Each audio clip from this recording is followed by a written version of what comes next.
দুটা প্রশ্ন আমরা পেয়েছি, দুইটাই গুরুত্বপূর্ণ। একজন বলেছেন এখান থেকে আমি নির্বাচন করবো কিনা, আরেকটা প্রশ্ন হলো জাতীয় নির্বাচনটা কখন হবে, জামাত কি চায়। আমি নির্বাচন করবো কিনা আপনারা ঠিক করবেন, এই দায়িত্ব আপনাদেরকে আজকে দিয়ে গেলাম। আর জামাত কখন নির্বাচন চায়, প্রধান উপদেষ্টা বলেছেন যে এবছরের ডিসেম্বর থেকে আগামী বছরের জুনের ভিতরে নির্বাচন দিবেন। আমরা দেখতে চাই যে তিনি তার কথার উপরে ঠিক থাকবেন।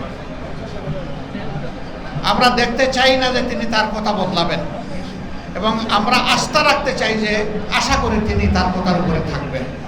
এখন 6 মাসের এই রেঞ্জের মধ্যে কখন সুইটেবল হবে। RICL TMX, যুগের পর যুগ স্থাপনা থাকে মজবুত। 2টা মাস সকল বিবেচনায় সুইটেবল হতে পারে। যেহেতু কিছু সংস্কারের প্রশ্ন জড়িত রয়েছে, একটু সময় লাগবে।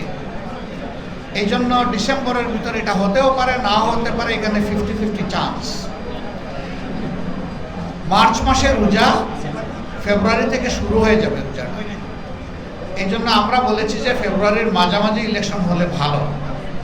একান্ত যদি 1-2 মাস লাগে, আমাদের এই কথাটা কোরআনের কোনো আয়াত না যে এটা পরিবর্তন করা যাবে না, প্রয়োজন, তাহলে নেক্সট সুযোগটা হতে পারে রোজার পর এপ্রিল মাস। এরপরে আর গেলে এদেশে ইলেকশন করা খুবই জটিল হবে, কঠিন হবে।